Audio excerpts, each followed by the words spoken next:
Hello,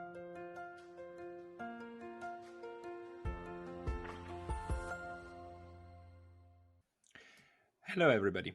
This is Pascal from Neutrality Studies, and I'm joined today again for the third time by David Pyne, who is a former US Army Combat Arms and Headquarters Staff Officer and was in charge of armament cooperation with the former Soviet Union, Eastern Europe, the Middle East, Africa, and the Americas. He currently serves as Deputy Director of National Operations for the Task Force on National and Homeland Security. David wrote a new piece on his Substack about the Second World War and the diplomacy or the diplomatic approaches of the Second World War. And we want to discuss this today. So, David, thank you very much for joining me again.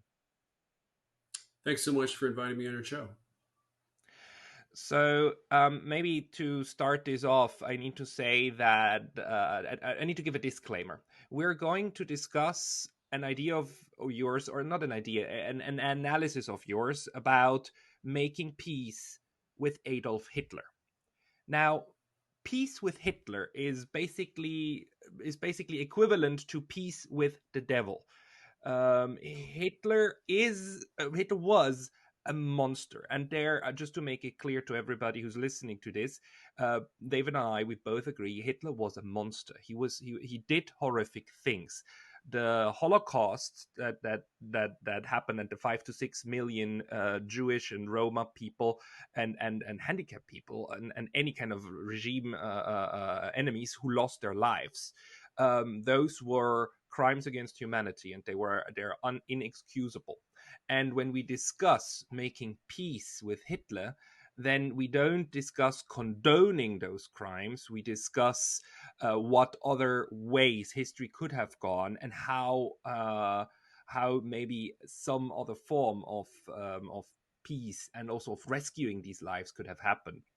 So just to take this aside, discussing peace is not the same as condoning any of the horrible policies, internal policies, crimes against the very German people that Hitler committed. Just in the same way as Stalin committed horrible crimes against Soviet citizens and these people killed their own people, right? Especially for Germany. Germany killed people who were fighting in the First World War for them. Jewish citizens were fighting the First World War, and then they were killed later as an internal policy. But David, maybe let me ask you, what is your argument, or the main argument, to say that a peace with Hitler could have been a better option than a war with him? Yeah, well, first let me just underscore what you just said. Hitler was an evil monster, mass murderer, genocidal, demented, racist, all of those things.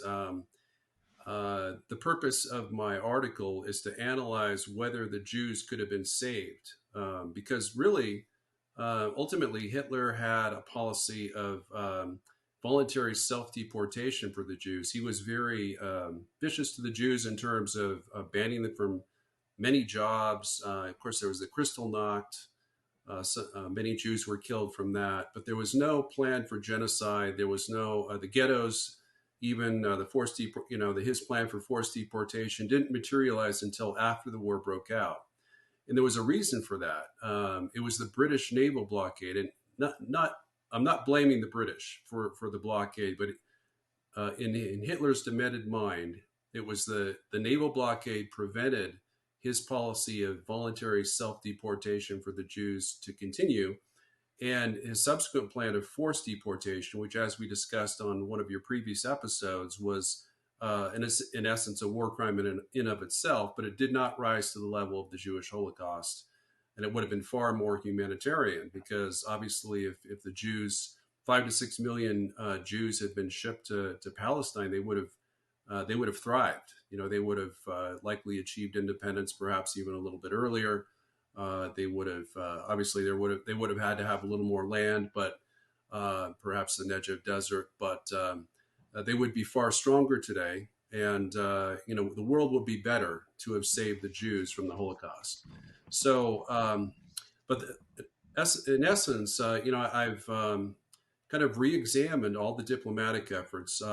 Essentially, there's this great misperception that Hitler was a man of unlimited objectives, that he was bent on world conquest, that he would stop at nothing until not just Poland and France and the UK, but the US itself perhaps was even under some form of German domination. And the fact is, nothing can be further from the truth. Hitler was very single-minded. He Beginning in 1930, he relinquished all plans to wage war with the West at all. The only reason he wanted to fight France was to liberate Western Germany, the Rhineland, from French occupation, which the French occupation was pretty brutal at times. Of course, they invaded the Ruhr in 1923 along with the Belgians, and the U.S. and the British were so incensed and offended by the unprovoked Franco-Belgian invasion of the Ruhr that they withdrew their forces from the Rhineland, and Britain broke off its military alliance with France for 16 years. So obviously France was nothing like Nazi Germany, but it wasn't the best country in terms of how they treated the Germans during the interwar period. Nothing of that, of course, justifies anything Hitler did. Yeah, Hitler he was single-minded in his plan, and that was essentially to get Britain and Poland and the rest of Eastern Europe, which of course we know did join the German alliance against the Soviets, to be allies. So he spent 5 years trying to recruit Poland as an ally against the Soviet Union, and he took many measures. He actually banned the German media from raising the plight of Germans in Poland, in the annexed eastern, what the Germany referred to as its lost eastern territories, of course, being West Prussia, Posen, which was primarily Polish, West Prussia that was largely German, including the Polish quarter and Danzig combined, and he banned any discussion that would offend the Poles in any way, because as Marshal Pilsudski stated, he thought that Hitler was so pro-Polish that he would. It was important that Polish leaders try to keep him in power for as long as possible. They viewed him as an Austrian. Of course, he was an Austrian, and his primary goal, at least at the onset, was to unify with the German areas, ethnic German areas of the former Austro-Hungarian Empire in the Austria and the Sudetenland, which had voted as part of German Austria for Anschluss with Germany in November of 1918. And of course, Hitler went about that in all the wrong ways, invading and occupying. But ultimately, his what I found out, and I knew this in part before, I've known for several years that Hitler actually he offered to withdraw from all of Poland the day after he invaded, and he did that. Not only did he do that, he actually accepted an armistice offer or a ceasefire offer that was spearheaded by Mussolini and accepted by the French to end the war on September 3rd. I think he had talked with General Guderian, and General Guderian confirmed that the German army would be largely finished in their occupation of the Polish quarter. By that time, of course, Danzig was annexed to Germany on September 2nd. And so there was this opportunity to limit the duration of the Second World War to 2 days. Now, of course, Hitler would have still fought the Soviet Union.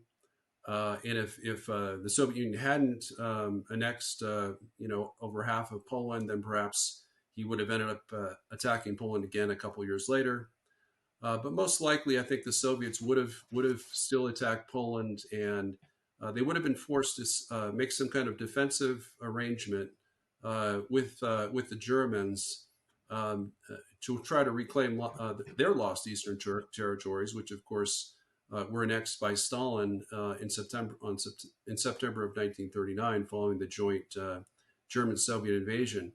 And so if you think about all the lives that were lost, 34 million dead in the European war and another 36 million in the Pacific, the prospects to save perhaps at least 40 to 50 million of those lives is just really a lost opportunity for peace, I think. Yeah. So this is the gist of your essay here, that there were a lot of moments when peace could have been struck, and when the slaughter could have been ended, at least the external one. The internal one, then what would have happened to these populations, is probably open for debate, because we know also that, the the monster that the the monster that wasn't defeated, Stalin, he continued his purge, right? And he continued to kill hundreds of thousands of his own people.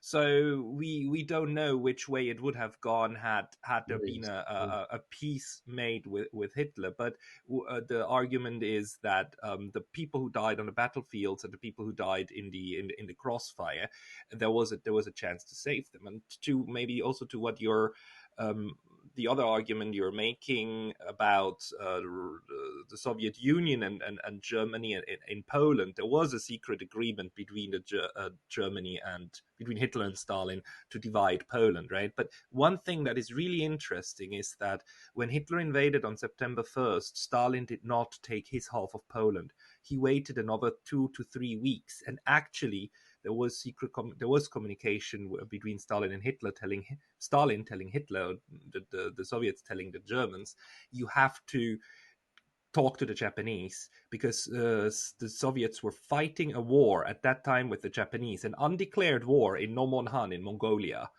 And Stalin was very, very scared of a Japanese attack, further Japanese escalation, and this binding his forces. And only when the Japanese started actually withdrawing and ended that war, which also cost the lives of 30 to 40,000 soldiers.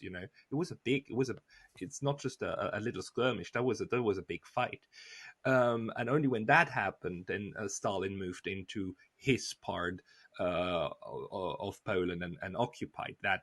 And there's a whole conflagration. The Second World War is not one single war, right? It is a lot of wars that were going on at It's two different wars. times, at different speeds, right? Yep. Between these different countries. And what you're pointing out is that there were a lot of attempts at ending parts of them without it becoming a super conflagration of what it then in the end was. So which opportunities were the most likely to stop the global spread of warfare? Well, you know what? First of all, let me say that Hitler treated his allies very differently from his enemies. If you look at Hungary, Romania, Bulgaria, he treated all of them very well. He allowed Romania to annex. Obviously, allowed Hungary to annex some or some Romanian territory, but then he also allowed Romania to annex part of Ukraine. He essentially offered the same thing to Poland in exchange for the return of Danzig and the Polish quarter on January 5th, 1939, in a meeting in Berlin with Polish Foreign Minister Beck. So, that was his idea, was kind of territorial exchanges, but and he was treated his allies well as long as they accepted essentially German hegemony. And so you didn't see that the massive genocide in German allied countries. And so I guess part of my thesis is that you wouldn't have seen a large genocide in Poland. Poland claims to have lost up to 5 million of its citizens. That's 14% of the pre-war Polish population. Now, they lost far more than that still to Soviet annexations, obviously, when they had half or more of their country annexed. But I guess what I'm trying to do is I'm trying to teach the true lessons of the war, of World War II, because we have this misconception that is really fueling this war lust that we have, and fighting all these unnecessary wars on the part of the U.S., threatening to fight World War III with Russia over Ukraine, when essentially what we need to do is we need to return to the spirit of diplomatic negotiation and neutrality, as you've so ably championed, rather than having this absolutist idea that we can't compromise. We can't compromise with our adversaries because, as I wrote, if there was this minor compromise that was accepted by France, Italy, but not by Britain. Britain, the war began because over the British. World War II essentially began over the British declaration of war because, Germany, the German-Polish War was a regional war. It would have been over within 5 weeks, even if it had gone the same way as it had an actual history. But in essence, it could have been done over in 2 to 4 days because, Hitler's war aims were essentially achieved in the war by day 3 of the war. And a lot of people don't realize that. He was actually quite sincere in only wanting the return of Danzig and the Polish quarter. Now, eventually, I think he did, although he never stated it as such, he did intend to retake East Upper Silesia from the Poles, but that would have been later, once in terms of a territorial exchange in which they first annexed part of Ukraine following his invasion of the Soviet Union, and then in exchange, they would get that small slice of land back for Germany. But and the ironic thing is, what I also discovered, as you have likely read in my article, is that in 1925, Britain signed, they helped mediate the Locarno treaties. And one of the purpose of the Locarno treaties, at least from the British perspective, was to get France to abandon its cordon sanitaire, the containment policy of Germany, in which France allied with essentially all of Germany's neighbors to try to encircle it as essentially a defensive measure, at least in the French view, and to abandon its alliance with Poland. And then it was hoped that Poland would return Danzig, the Polish quarter, and East Upper Silesia peacefully. So it was actually essentially unofficial, at least unofficial British policy to return the exact same territories that the war was fought over in the first place. And the only difference, of course, was that, and I've actually written a number of articles in which I've stated that Neville Chamberlain was not unwilling to return Danzig and the Polish corridor to Germany, but it had to be done peacefully through a four-power conference or something of that nature, with British approval. So, we had this British-led world order, much as we have a U.S.-led world order, and the British kind of set the rules, right? Just like the U.S. sets the rules today. And of course, the U.S. makes exceptions to the rules in order to invade and attack other countries, sometimes unprovoked. And I think the British did as well. So that's really the difference, is that if Hitler had submitted to, agreed to a four-power conference, withdrew all German troops from the Polish corridor, then I think he could have ended up with achieving his war aims peacefully without the need for war. But even if he hadn't, if the British had just adopted the same view as the French and accepted the armistice after 2 days of fighting, then the war with the West would have been entirely averted, and likely the conflict with Poland would have been permanently ended as well. And, you point this out at the beginning of your essay, and it's not controversial that the Versailles Treaty and the way the First World War ended, and the way that the Versailles Treaty imposed an absolutely crushing defeat on Germany, and basically, one must remember, there were no foreign troops on German soil in the First World War. The German state basically collapsed and couldn't keep on the fight. But there were no occupation forces in Germany after the First World War. And the way that then this agreement was struck, that it basically took away a lot of German lands and looked to the German population as such an unjust for creation of a peace, such an unjust way of making peace, that this fueled, of course, the rise of Hitler later in the late 20s and early 30s, right? So, and this is not controversial. So what you're also pointing out is that these policies then, that these violent policies of like annexing places, and basically also, Czechoslovakia 1938, giving it away. These were the dealings trying to also overcome again the mistakes that had already been made, right? So and Hitler tried to solve them with violence, whereas governments before him on Germany had the same grievances and were talking about those. And there was all of these missed opportunities to get to a workable arrangement, or even before Hitler came to power. Yeah, except that I would disagree with you on one part. Hitler did not try to achieve his ends initially through violence. He used diplomacy.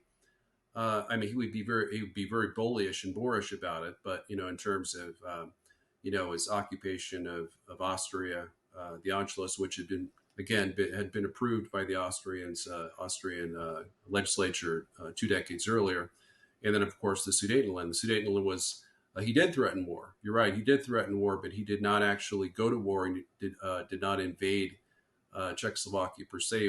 It was occupied as part of the four-power conference at the Munich Agreement. So it was in furtherance of an international negotiated diplomatic agreement. And then with Poland, of course, he went to great pains to try to avoid war with Poland, demanding not a single inch of Polish territory. In terms of just wanting Danzig, and even offering to create an elevated corridor, which would be kind of a road and rail highway, which was over just the 18 miles, which was the narrowest part of the Polish corridor.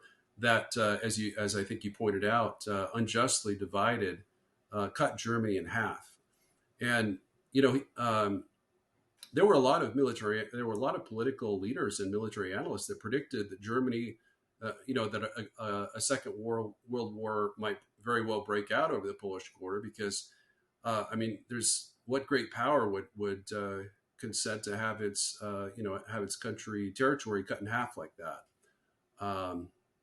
But in terms of David Lloyd George, who was British Prime Minister at the time of the Treaty of Versailles. He himself, he wrote the Fontainebleau memorandum, in which he very nearly resigned from the Versailles Treaty and refused to sign it because he thought it was so unjust to the Germans. And he did that for two reasons. Number one, the French would not give up their insistence on cutting up Germany and making the Rhineland a separate country, which would be essentially a French colony or protectorate. And then secondly, because he thought that the 2 million or so ethnic Germans that would be under Polish rule in the Polish corridor would be, likely be a source of another great war. And he was proven very prophetic in that, although he predicted it would not occur for 25 years. And it was just 20 years in the future. But that was, there were a lot of people that saw that. And it was very much avoidable. Again, British policy was essentially, and it was admittedly so by Prime Minister Baldwin, who stated in 1938, can't we just push Hitler to drive east and break his armies, his military strength against the Russians, as Napoleon did? And I think that was a wise strategy for Great Britain. Obviously, not an ideal one, but certainly one that would have brought much greater security for the West, and would have been more humanitarian, would have resulted in a much better outcome for the Poles as well. There are two counter arguments to this, and I need to state them here. One is, of course, that Hitler was a violent man, and he used political violence. He shot his own enemies and allies inside Germany. Right, he used a lot of violence to get to that to the power where he was, and once he had it, he used it to eliminate his internal enemies. And he also, the attack on Poland was staged. I mean, there was a staged attack on Germany, so Germany had an excuse to fire back and then invade. And Germany had then repeatedly used violence in order to achieve war aims. The attack Barbarossa, the attack on his ally Stalin, with whom he had this non-aggression pact, is probably the most blatant one, where he just threw everything out of the window again, and made one of the most fateful military errors that eventually cost him his life, because it was the Soviets who raided Berlin in the end, and where he then finally died. So I do believe he did use violence quite very, very much internally and externally, and he also invaded countries when he believed this was necessary to gain an advantage in the war. Although I must say, the other side did the same. I mean, Hitler invaded Norway, but was 2 weeks earlier than the British. The British had also already had planned to invade Norway and take the coastline in order to use it as a staging ground. And the British also invaded like Iceland, and the British and the Soviets together invaded neutral Iran. So they do that. I mean, the other side also invaded neutral countries whenever it suited them. And funnily enough, we don't remember those attacks on neutral countries that were not on either side. We only remember the other one. And the second point I need to make is that the political situation at this time was extremely difficult to judge. So if somebody says, yeah, but you can't trust Hitler, you don't know what he did, and he would have done X anyhow. This was anything but clear to the people at the time. And I think the best example is that the Japanese, when they struck, and you wrote about this briefly, when they struck the neutrality agreement with the Soviet Union in 1941, which actually kept the two neutral to each other, this agreement kept the peace between Japan and the Soviet Union for more than 4 years. The Japanese thought in April 41, 13th of April, Matsuoka, the foreign minister, came back to Japan and said, we have the cornerstone of the Grand Alliance: Tokyo, Moscow, Berlin, Rome. This is going to be us. I mean, we are now part of the big club. When then only 2 months later, Barbarossa happened and Hitler attacked the Soviet Union, the Japanese were crushed. The political establishment was crushed. They couldn't believe that their ally would attack the other one, and that, this threw off their entire image of what this war was about. And those were the people who were in charge and knew. Well, and those were the people who were doing this, and that's how big a surprise all of these developments of the wars were. So the smoke screen was huge in this conflagration of different types of warfare and tactics. Yeah, the interesting thing about what I've learned, the historical evidence reveals that Hitler actually gave up his plans to invade the Soviet Union between September 28th, when the alliance you mentioned was signed. It was a political alliance; it was not a military alliance between Nazi Germany and the Soviet Union. A treaty of friendship that was signed that day, and November 1940, when Stalin rejected Hitler's plan or offer of a four-power alliance, as you mentioned, an alliance between Germany, Italy, the Soviet Union, and Japan. And Stalin actually, he sort of accepted the alliance, but he overreached and said, only if you let the Red Army occupy Bulgaria. And that would, of course, pose a multi-pronged threat to economic blackmail threat to Hitler's main oil source at the Ploiești oil fields Ploiești, I think, in Romania. So that was what pushed him over the edge, back to desire to fight the Soviet Union. But actually, in July 1940, after he issued his very generous peace offer to Britain, which he offered to withdraw from Belgium, Holland, France, except Alsace-Lorraine, and then Denmark and Norway in exchange for peace with Britain, he told his advisors, the war is going to soon be over.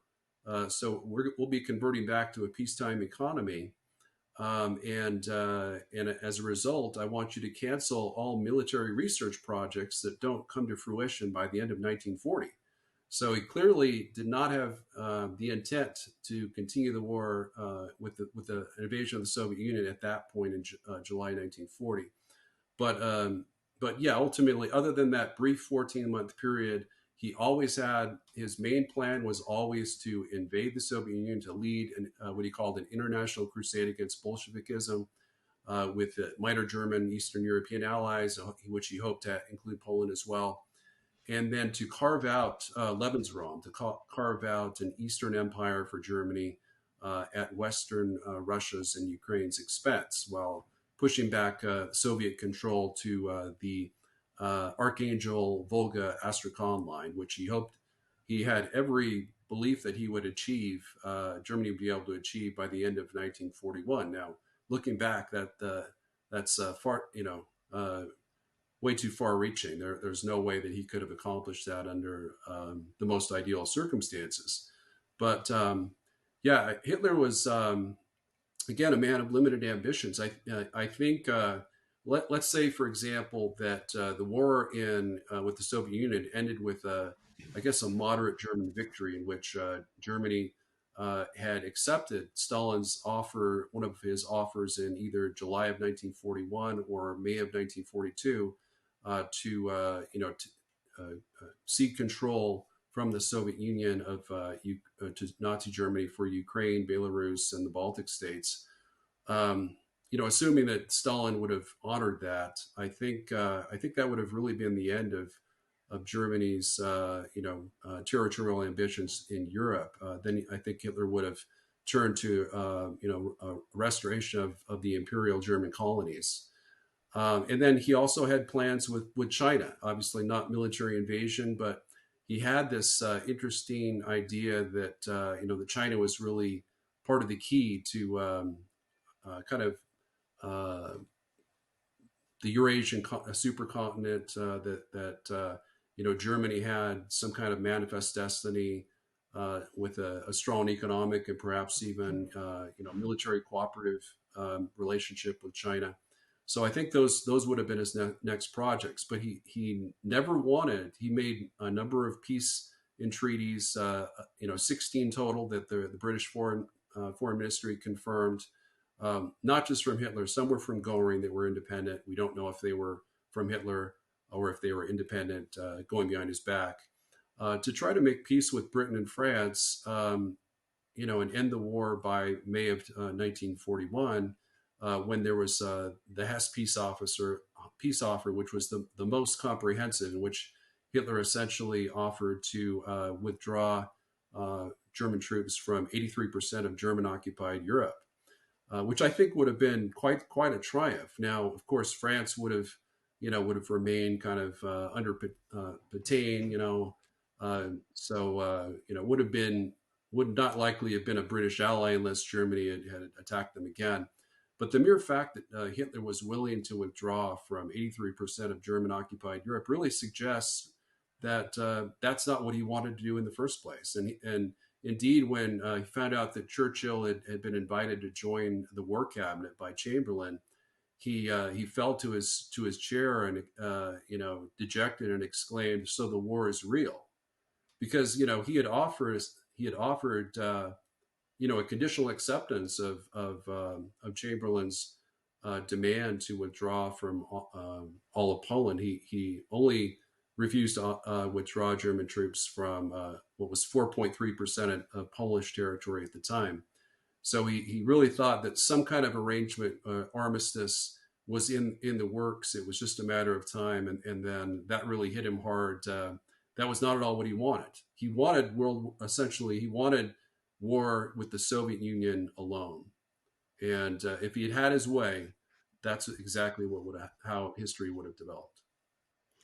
Yeah, and it's possible. I mean, the problem for us historians is always that as soon as you end up in the what if, you're basically in fantasy land, right? We don't know. And again, like, there were so many unknowns that even the most knowledgeable politicians at the time were taken by huge surprise at what then actually what actually developed. But one thing that I am, through my own studies, very certain in saying is that in all of these instances, you everywhere had factions that would have preferred peace from going to war. I'm not knowledgeable enough about the European theater, but I can say with authority that in Japan there were large parts of the political process that did not want to go to war with the United States, and that tried to come up with a workable agreement, but that also then were internally sabotaged and killed. You know, all the doves were a lot of doves were attacked in Tokyo and killed. You know, the finance minister and prime ministers were killed that by the Japanese army. By rogue elements of those, because Japan was captured by a very strong militarism, and the army and the navy were able to drive a lot of the political process. And this internal instability of Japan was actually well understood by the United States. The ambassador in Japan, Joseph Grew, who served here for 10 years, understood very precisely what kind of political actions from the US would empower those who do not want to go to war, or which ones would empower those who actually seek escalation.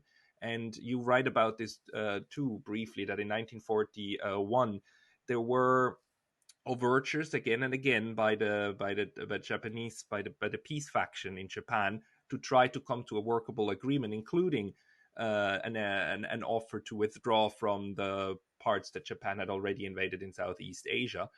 And that was not picked up. I mean, you can read these diplomatic cables and you almost get the sense that the Japanese were begging for a bone to be thrown to them so that they could pacify their own militarists internally. And the bone was never thrown. The opposite happened. It was made clear that there would be no acceptance of any form of Japanese politics that would not withdraw from everything and basically do accomplish impossible goals that were politically impossible inside Japan. Yeah, that's exactly right. And the emperor, as well as the reigning government in Japan, really was quite sincere in trying to establish peace with the U.S. I mean, even the second Sino-Japanese War that began in 1937 with the Marco Polo incident, you can see the Japanese. If you read the diplomatic history, the Japanese were actually trying to end the war by the end of 1937. I mean, they actually had some very generous peace offers to the Chinese nationalists, which essentially said, recognize, Manchukuo, grant us some economic concessions. We'll pull our troops out of the rest of China. And it just, of course, their terms got, as the war went on, their terms became progressively worse. But they actually were quite sincere in trying to end the war, and we see that happening again with Putin in Russia. We have a dictator or a regime that starts a war, and then immediately they want to try to extricate it because they only have limited aims to the war. In the case of Japan, it was more of a punitive expedition, I think, against the Chinese after the Marco Polo incident. In the case of Putin, was trying to wrest Ukraine from being a de facto member of NATO, and then take over the Donbass region to quote unquote liberate it from the Ukrainians, even though the Russian population there was only about 40%. Ukrainians were dominant, I think, in the Donbass region for the most part. Yeah, it offers lessons of history that, again, if you try to resolve to end a war diplomatically, it can save tens of millions of lives. I mean, just the Sino-Japanese War alone, that's where most of the deaths occurred during the Pacific War. So if we ended that war quickly, and the Japanese actually asked us to mediate as part of their peace offer. They offered between August and November of 1941, they offered to withdraw not only from Indochina, but also from most of southern China as well. They had essentially puppet states that they'd established in northern and central China. So they weren't willing to give those up. They weren't willing to give up Hainan Island, but they were willing to give up most of southern China. And, FDR had this, he was very absolutist. He's like, no, you have to withdraw from all of China and Indochina. And we see the same thing with Chamberlain: withdraw from every square inch of Polish territory, or it's going to be a world war. And with It, FDR, he had ulterior motives because he really was trying to scheme to try to find a way to get America into a war with Nazi Germany, despise Hitler. After the fall of France, he actually planned to retire from after 2 terms as president. But then, when France fell in June of 1940, he reversed himself and began plotting to get the Japanese to provoke them to attack at Pearl Harbor or stage some other kind of incident that would be so cause the American people to be so outraged that they convert from being isolationist or non-interventionists, 80% by an 80% majority, to the polar opposite, to be 80% yeah. supportive of a world war with Germany and Japan. So that's the reason that he didn't agree to very reasonable Japanese peace offers during that period, and it's just it's very lamentable that we miss those opportunities to save tens of millions of innocent lives. It's one Yeah. thing for soldiers to die, millions of soldiers to die in a war. It's very different to have tens of millions genocided. Whether it's by uh, you know the Japanese or the Germans or the Soviets. I mean, based on my studies, the Soviets Yeah. killed as many Soviet citizens, or actually quite a bit more than Hitler himself. And the Holocaust wasn't just limited to 5 to 6 million Jews. Hitler killed an additional 5 to 6 million non-Jews as well, innocent, um, Yeah. non-Jews, other Europeans, to include 2 million Soviet prisoners of war who died under deplorable conditions in German POW camps shortly after Operation Barbarossa began. Yeah. And the um, this discussion is really important because it's one of the it's Hitler still stands in the way of peace today in Europe, because the argument that Putin is like Hitler and you cannot make peace with Hitler, that argument is so huge that it's being bought by, I would say, like 70-80% of people in Europe and the United States.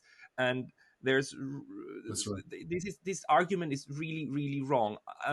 Your argument that Hitler was way more rational and we could have had an agreement with him is one argument that can be made. I'm not entirely sure how, um, if we really dig deep into this regime, we would not find that Hitler was in fact a very very power hungry warmonger. I'm not entirely convinced. But the other issue that needs to be made here is that Putin is not Hitler. It's like literally they're not the same person. And the what this argument of you cannot make peace with Putin because he's Hitler. That's what I call the long shadow of Hitler still over Europe, and still today that shadow casts this warfare. And the dynamics that you're pointing out between these countries and between also the factions within them, um, that's a very valid thing to discuss, because we see it happening again, like how Ukraine is disunited, right? And how we know that you have ultra right wing nationalist factions who point a gun to the back of Zelensky and others, and how the entire Russian population of Ukraine is basically shut out of the political process inside Ukraine. And in Russia, you have a strong man leadership, but you also have still political disagreements, and within the West and the US too, you have factions that want different things, and this conflagration creates an environment in which we are actually at danger of sliding into a next world war. And it's often forgotten that the or it, the Second World War, the way we define it, I think, is stupid. Like 1939 to 1945, that's a very arbitrary time span. You had Japan attacking Manchukuo in 1931, and Japan wasn't defeated until very late 45. And in between, you also had the Spanish Civil War. You had Italy's war against Abyssinia in 36. So the World War was really um, a spreading of like different countries then being at war with each other, and within that you then have the slaughter of these national populations. And I believe it is very, very important that we keep that from happening again. It's especially this hatred, and you cannot get the ethnic diverse mix of Europe and Asia out of Europe and Asia. We are just like very, very intertwined, right? Absolutely. Yeah, and I also wanted to mention Japan's surrender attempts towards the end of the war. Yes. In July 1944, the emperor ordered the Japanese prime minister and government to seek a conditional surrender with the U.S. because following the initial the fall of the Marianas, the U.S. began firebombing Japanese cities, destroying them one by one until we destroyed Yes. 60 before the atomic bombings even occurred, and of course killed an estimated 1 million innocent Japanese civilians in the process. But they were so brutal with the very first bombings, fire bombings, that the emperor, exclaimed that his belief that the U.S. would not end the war until the last Japanese subject had been exterminated. Now, of course, we weren't that bloodthirsty. We certainly we committed war crimes with the fire bombings and the atomic bombings, but Japan, of course, killed many times more innocents than we killed Japanese. Sadly, but Japan began trying to, as I think you've written about, they had surrender overtures through the Soviet Union, through the Swedish government, Yes. and then to the point where by the time of January 1945, just before the Yalta conference, Yalta Agreement in early 1945, General MacArthur gathered, through his intelligence, he had picked up on 5 Japanese surrender attempts with identical terms, all seemingly approved by the emperor, which essentially would have it was this exact same peace terms we imposed on them 7 months later, after tens of thousands more American soldiers and sailors and airmen had been killed, and hundreds of thousands more Japanese had been killed, following the atomic bombings. And there's and FDR, this was part of the 40-page MacArthur memorandum. All of which, by the way, it's so interesting how establishment historians have done their utmost to bury all of these facts, all of these facts of diplomatic history. I call it the secret diplomatic history of World War II because there are so few people that know about them. I've been studying World War II for over 4 decades now. It's been one of my passions and interests. My foremost interest in military history, and some of these things I've only fully come upon in the last several years.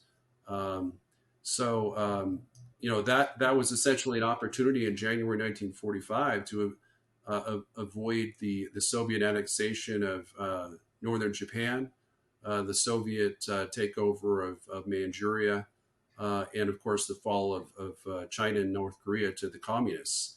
And And how history would have been, I think it wouldn't have been perfect, but I think history would have developed far better if we had averted the catastrophe of the fall of China and North Korea to communist control.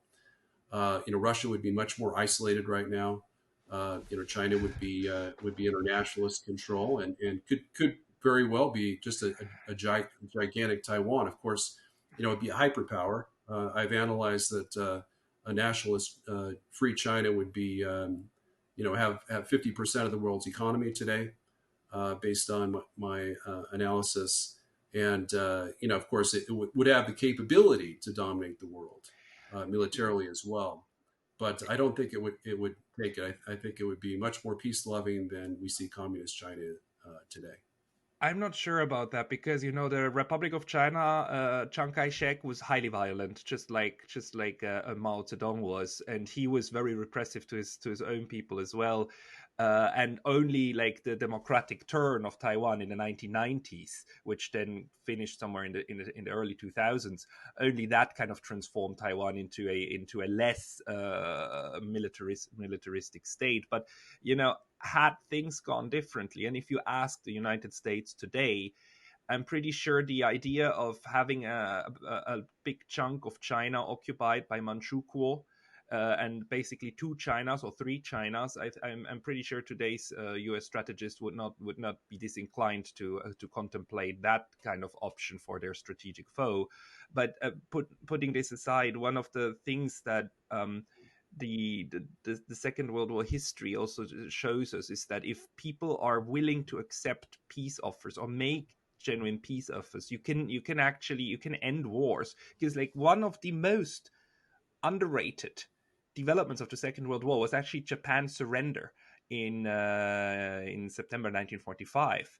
This was politically extremely difficult to achieve, and it would have been much easier if the United States had either made the whole Yalta Agreement public. That was kept secret, right? Because in Yalta it was decided that Stalin would enter the war with Japan, so break the Neutrality Pact that we talked about, and attack.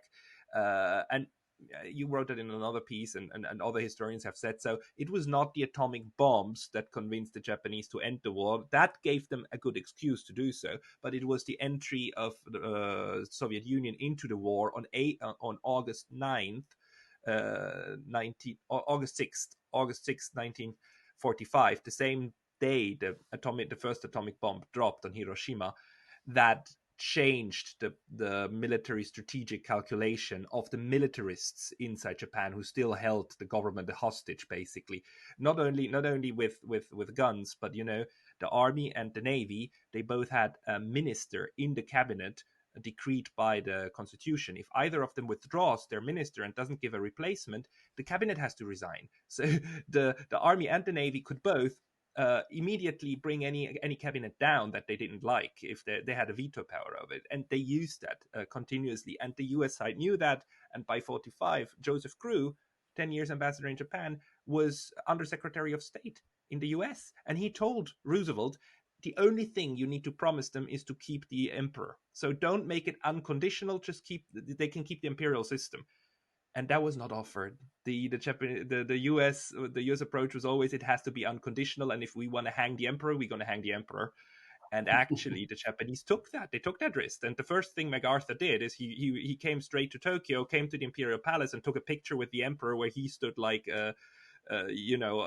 twice as tall than the emperor, and published that picture as a humiliation. And it showed how this emperor was at the mercy of MacArthur. And luckily, the decision was taken to leave the imperial system alone. So America was a very smart occupying force, because that would have been in Japan, not in Germany. Yep.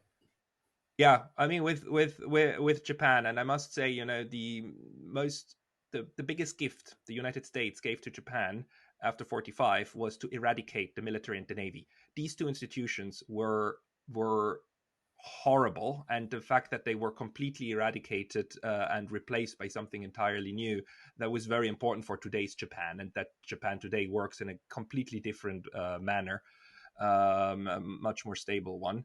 But that surrender was a peace process, and it's a peace process that luckily worked and brought prosperity, right? But that peace process could have started much earlier in a different form. Yeah, Japan is a tremendous success story. I mean, Germany, I think we were much too brutal. The Allied occupation of Germany was very brutal. We crushed it and divided it into multiple pieces. Only started, rebuilding it belatedly, I think, around 1950. But and many civilians starved to death in Germany. But in Japan, Japan was very blessed to have MacArthur as head of the occupation forces, because he was very benevolent. He was a Christian. He was not motivated by bloodthirsty hatred of the Japanese. He did completely demilitarize them, as you mentioned, and it's interesting that U.S. leaders, have complained about Germans being too pacifist, or Japanese being too pacifist, because we want them to pick up their fair share of their own defense, but we're the ones who taught them to be pacifists. So I mean.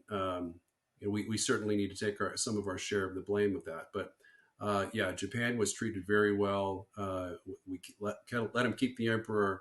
The Japanese keep the emperor, and we gave them democratic and economic freedoms. And they, during the 1980s, people forget that Japan was the second greatest, economy in the world, and we all worried about, Yeah.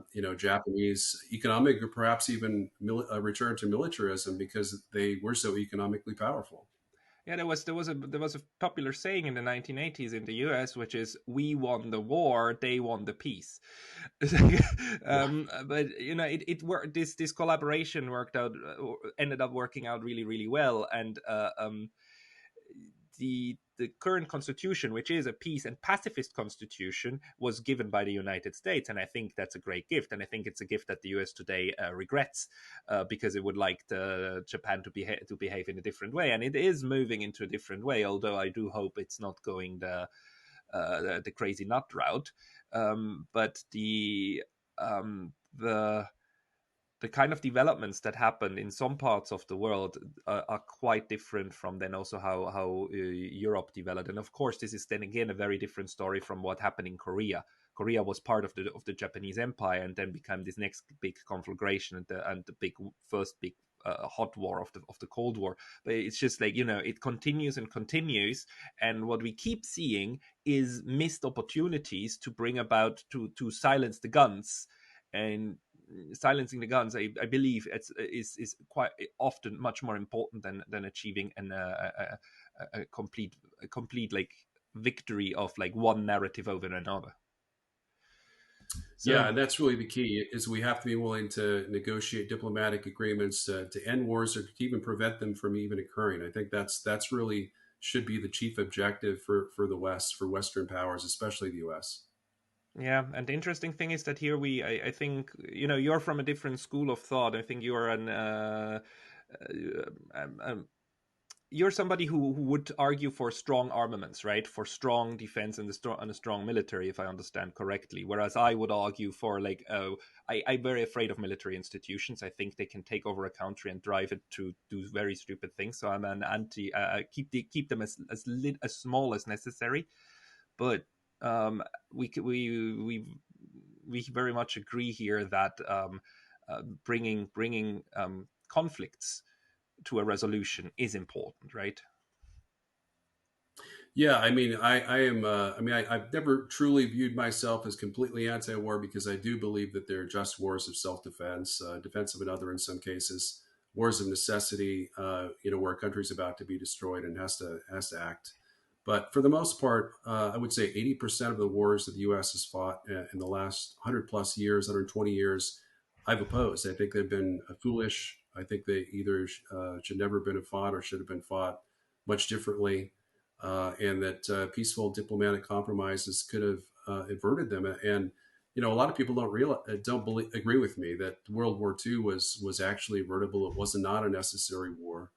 Um, there was a way out, a way to prevent it, and unfortunately, the warmongers got their way. Essentially, the Churchill wing in Britain. Hitler was too stupid to know what to do to avert the war, to have to fight a war he never wanted to fight, essentially against the Western powers, the Britain who he viewed in his racist ideology as being fellow Aryans. I mean, that was really his greatest regret in his suicide note, that he was never able to achieve peace with Britain because they were on his perverted racist food chain. They, along with the Germans, were at the top. So he was very sincere about peace with Britain. He made several attempts, and sadly, in some ways, for the world, especially for the Jews who were perished in the Holocaust, he was very much unsuccessful. It's always the little ones who pay the highest price. Always the poor and the most repressed. Um, David, thank you very much for this very interesting discussion. The research into the Thank you. Second World War, and also the like, even touching these dogmas that we have so far. I think we should touch them. We should research them, and we should keep a cool head about it and see if we can learn more to go forward. So, thank you very much for the discussion. Absolutely. Thank you.